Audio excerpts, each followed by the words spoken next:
Greetings everyone, this is Secret Ninja 007 continuing my jungle basic videos, and today I'm here to talk to you about ruins and masteries. Now, a few words before I begin. Take note about the amount of rune pages that I have, or the ones that I actually use for jungling. This is because jungling is very diverse. Keep this in mind. Jungling is essentially very diverse. You have to meet the needs of your team, and you have to meet the needs of basically whatever your team composition is entitled, or whatever your team composition is embodied of. This includes poke junglers, AP junglers, tanky junglers, very powerful ganky junglers. So you have to know all this, and you have to be able to adapt to it, which is why I have so many rune pages.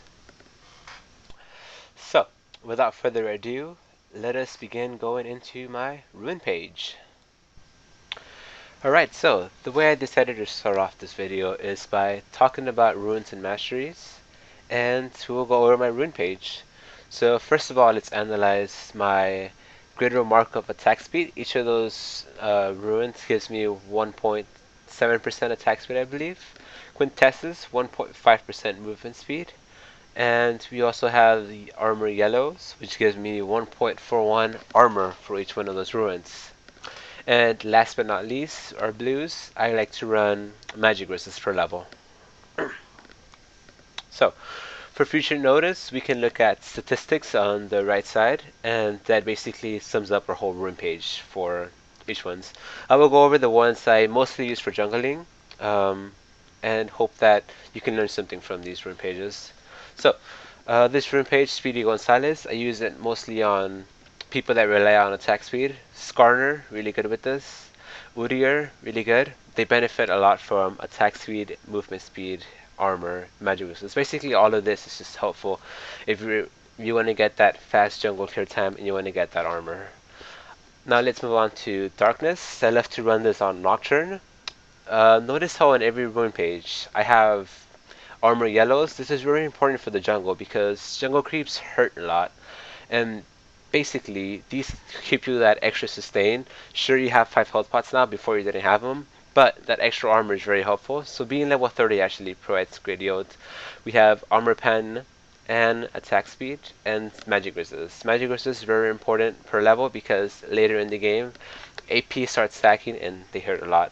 Attack speed helpful with Nocturne's attack speed, and armor penetration, very good for creeps.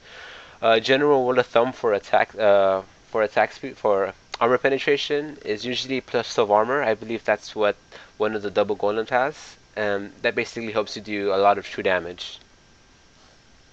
This rune page, unique one, Pikachu. I run it on Diana, armor, attack speed, and ability power. Just flat out ability power. Very good for AP junglers. You don't have that many. Maybe Diana and Fiddlesticks are probably the only two that would probably run this. But, you know, you gotta be diverse. Jungle, very good. Moving on, the Chosen One. I love running this one on Lee Sin and Vi. I have physical damage just because they scale so well with that flat attack damage. Armor penetration, plus 10. With my mastery page, I actually get an extra boost in armor penetration, giving me that 12 plus, so I can start doing 2 damage to creeps.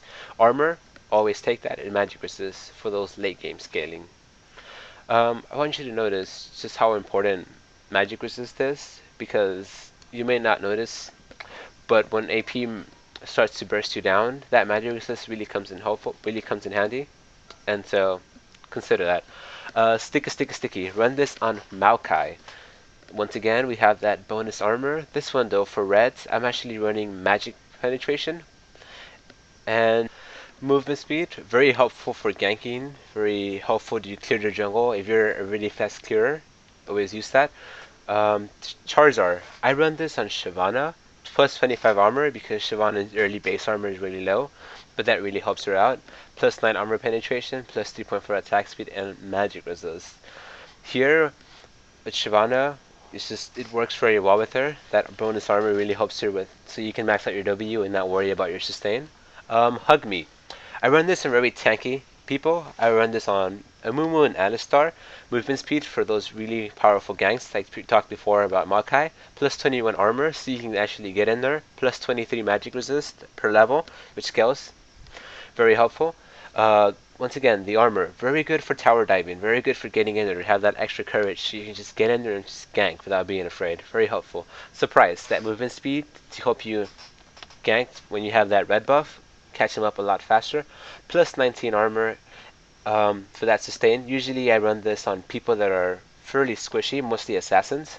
Kha'Zix is probably the only one that I run this on, but that plus 29 armor gives him that sustain. That attack damage helps him scale, and that movement speed helps him gank like a boss. Next, let's talk about mastery pages. So, let me bring up my mastery page real quick, and we can go through it. So, I only really use two, jungle defense and jungle AD. Let's cover jungle defense. Summoner's Resolve. Get this for the smite bonus, 10 gold, worth it. Never know when you're going to need it. Durability, extra health, more sustainability in the jungle. We need this. Tough skin, reduced damage from creeps, and it also builds into bladed armor. Both these two combined with the health, you have very good sustainability. We need this. Magic resist, meh. We have some ruins, combine that, you know. Armor, very good. We do need this. Take this. Reduce damage taken by champions. Yes, this is very helpful. Just in general, you never know when you're going to need it. Reduce damage taken by a champion's basic attacks. Yes, because notice this build, 21 points in defense. We need that health. We need that tankiness, which is why we get Veteran Scar, and we got the previous mastery points. And this, increase your maximum health by 4%. So all in all, combine all that, then you're a person that can take attacks, and you have a lot of health. And this reduces our damage by 3%. So this is very tanky, very tankiness. This is what you go for. However, this I do not recommend. Good hands, reduce time spent by 10%. It's basically saying that you're going to die, and you do not want to die a lot, because when you're dead, you're useless. Reduces damage taken by critical strikes by 10%. No. Many people do not build that crit resistance. Only Gangplank, practically the only champion that actually does. Legendary armor. Not as much, because building armor and magic resistance is really expensive. Let's just build health and use that. Grants 1 armor and magic resist for each nearby enemy champion. Yes. Use this with the Mumu. Every teamfight oriented champions. You get this, and on top of that, why don't we combine it with Tenacious, you know? Now we have reduced crowd control by 5% for, you know, and on top of that, we have increased armor and magic resist. Relentless? No. Slows aren't very big in this game. It's just, they simply aren't. This is actually a very good skill. Reduces damage taken by towers by 5%. I would get this if you're thinking of tower diving a lot. However, most teams, tower diving isn't used as much, but up to you. Perseverance, plus 2 health regen, not as much, because with this build, you're basically going to either be farming at base or in a lane. We don't want to juggle between all these things. Summoner's Insight for that minus 15 seconds in flash. Meditation for mana regen. This can help us jungle when we don't have blue buff. Improved recall, so we can go back and forth a lot better. And Mastermind for that 10% cooldown reduction. On top of that 15 seconds minus flash, we get this, and we get a bigger, you know, shorter cooldown on flash. Runic Affinity increases the buff times that you have, so you can gank for a prolonged time, and you can have blue buffs, so you just sustain yourself in the jungle. A lot of junglers depend on blue a lot to sustain themselves in the lane. Very important. So if you notice, our jungle AD is focused really towards ganking. Ganks now revolve a lot of that damage, which is why we have, you know, 21 points in offense, just so we can do that damage, so we can hurt, so we can get those kills. And our jungle defense is basically more towards people or towards champions that are generally going to sit there, and you know, they're going to farm, and sure, they're going to go in for a gank or two, but their tankiness is really what's going to help them in team fights. So when you become the major threat, you can take those hits from the enemy champions. And general, all in all, this is kind of a simplified version of what you do. You either become a farmer or you become a ganker. Doesn't work exactly like that. On my next videos, I'll explain, you know, the roles a little bit of what junglers are actually capable of doing.